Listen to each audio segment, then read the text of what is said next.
puisque l'émission est consacrée à la situation au Burkina, mais la thématique concerne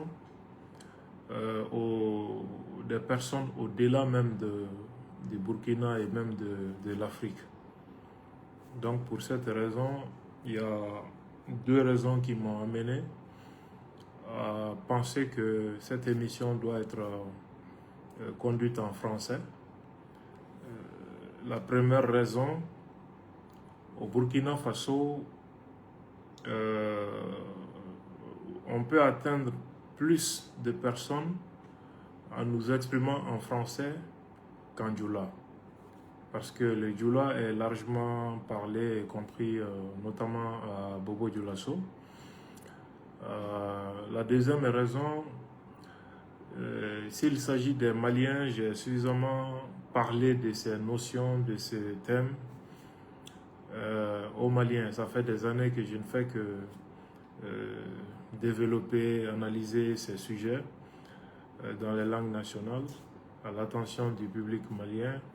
Et donc je me dis que c'est plus judicieux aujourd'hui de faire cette émission en français pour qu'un public large puisse accéder au message. En tout cas, soyez tous remerciés, salués et bienvenus. Je n'ai pas encore vu de commentaires ou bien le problème est à mon niveau ou quoi.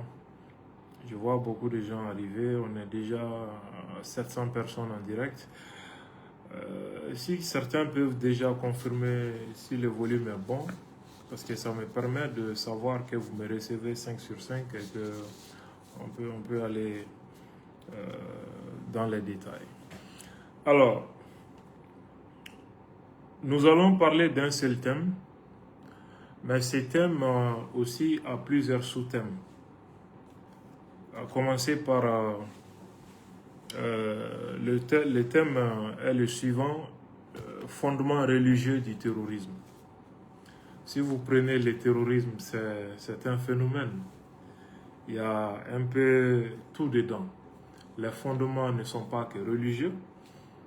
Il y a des fondements idéologiques, il y a des fondements religieux, des fondements politiques.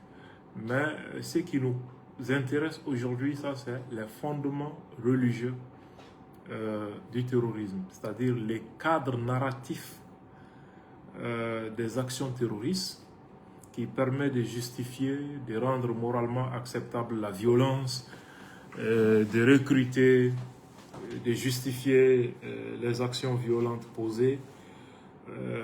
Donc tout ça pour vaincre l'inhibition. Un individu normal, quand tu lui demandes de tuer son propre père ou sa propre mère, de tuer son ami, peut difficilement aller à cette extrémité. Mais il y a des mécanismes qui permettent d'amener une telle personne à le faire avec beaucoup de joie.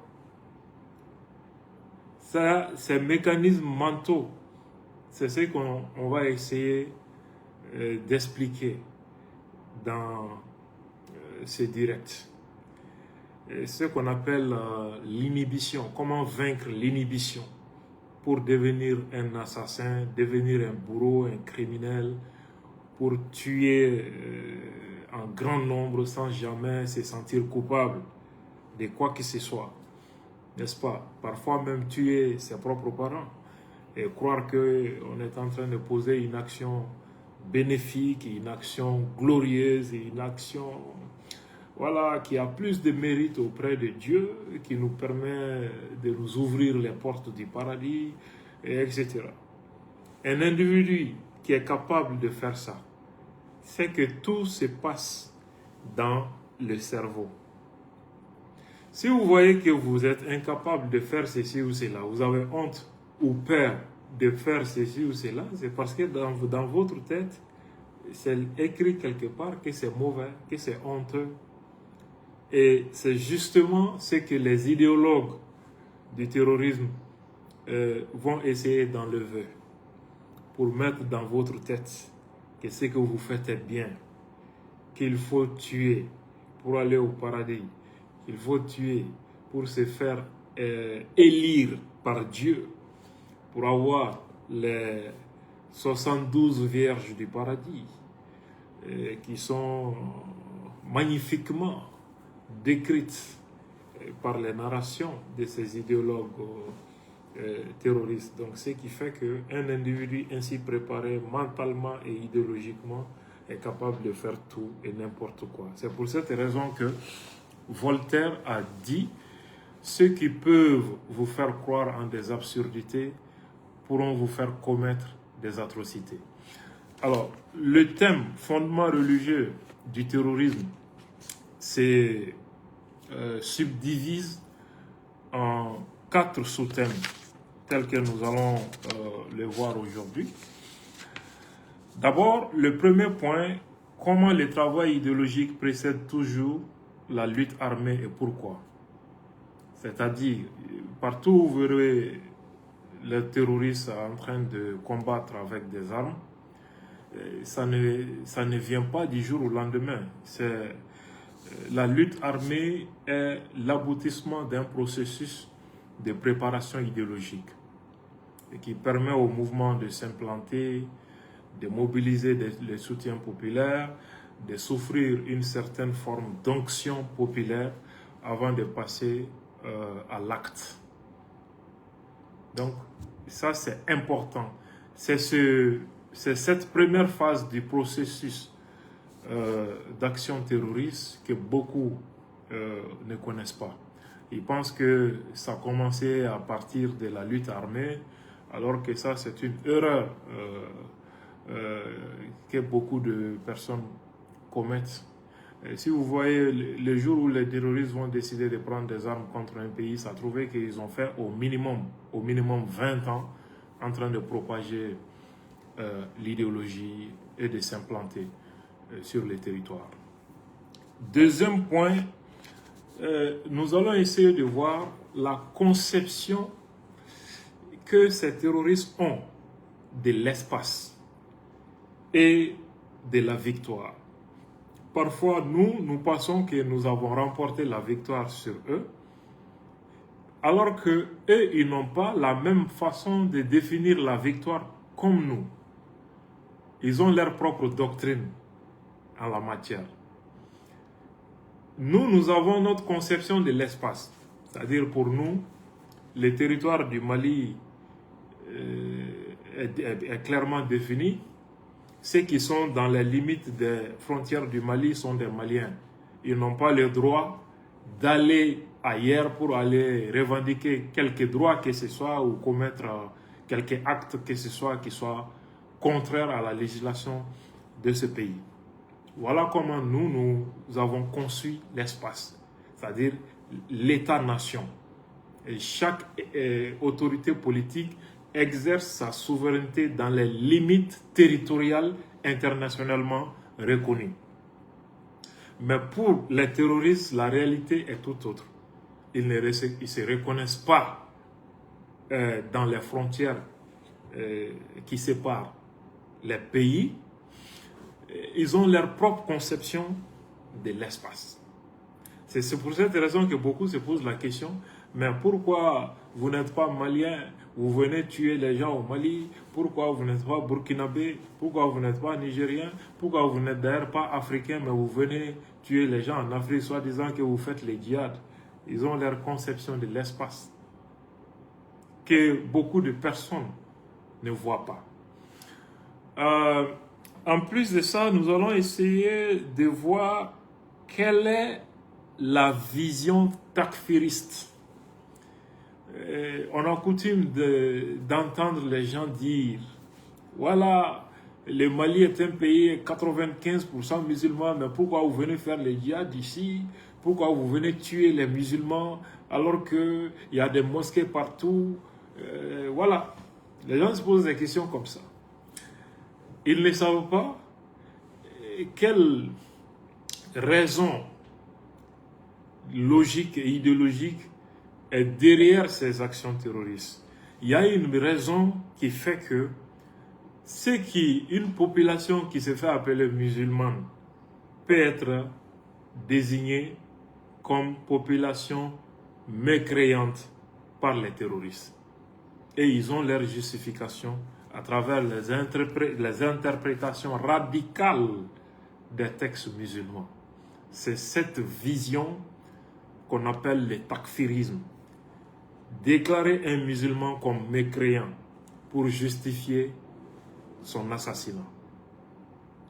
Donc, nous allons essayer de voir ces différents mécanismes et pour arriver en troisième position au cas de l'interpellation de l'imam Kindo au Burkina Faso, pays des hommes très intègres, dirigé aujourd'hui par les très hauts camarades Ibrahim Traoré, que je salue au passage et saluer le peuple fier et brave du Burkina Faso. Également saluer le Premier ministre et l'ensemble de son gouvernement au Faso. Nous allons voir pourquoi, parce que beaucoup sont en train de commenter, de juger, d'affirmer, de justifier, de critiquer, sans pour autant savoir qu'est-ce que l'imam a réellement dit qui justifie son interpellation. Il faut s'abstenir de juger avant de savoir. C'est ce que veut la sagesse, c'est ce que veut l'honnêteté. Quatrième point de mon intervention, est-ce que l'islam est réellement combattu dans le monde? Est-ce que l'Occident est réellement contre l'islam qui fait que certains prétendent prendre des armes dans le monde contre l'Occident et ses valeurs pour défendre l'islam et ses valeurs? Donc un choc de civilisation, d'une part entre l'Occident et ses valeurs judéo-chrétiennes, et d'autre part entre le monde arabo-musulman et ses valeurs qui seraient incompatibles avec la modernité et, si vous voulez, avec les valeurs occidentales ou universelles. Ma réponse est oui, l'islam est combattu par l'Occident. Ma réponse est aussi non, l'islam n'est pas combattu par l'Occident. C'est assez paradoxal. Mais si vous avez la patience avant la fin de ces lives, vous allez comprendre en profondeur toutes ces thématiques avec les références, les arguments à l'appui pour éclairer la lanterne de beaucoup de personnes. Pour ceux qui me suivent pour la première fois, moi je suis Abdoul Niam. Je suis un journaliste malien. Je suis enseignant avant d'être journaliste parce que j'ai enseigné à l'enseignement secondaire général pendant des années. J'étais chargé des disciplines en littérature linguistique. Je suis également spécialiste des sciences criminelles. Et également, je viens de boucler une phase de spécialisation en criminalité organisée, terrorisme et coopération internationale pénale à l'école de maintien de la paix. Et voilà, je suis également un cadet dans comment dirais-je, la production littéraire, parce que j'ai récemment commis un ouvrage sur la guerre informationnelle au Sahel, intitulé La guerre des récits au Sahel, disponible chez les libraires Ba. Voilà brièvement ce que je peux dire de ma personne. Alors, essayons maintenant de voir point par point. Donnez-moi juste une seconde.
Voilà, toutes mes excuses. Nous sommes 1300 en direct.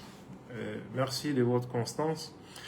Alors, comment le travail idéologique précède toujours la lutte armée et pourquoi? Dans un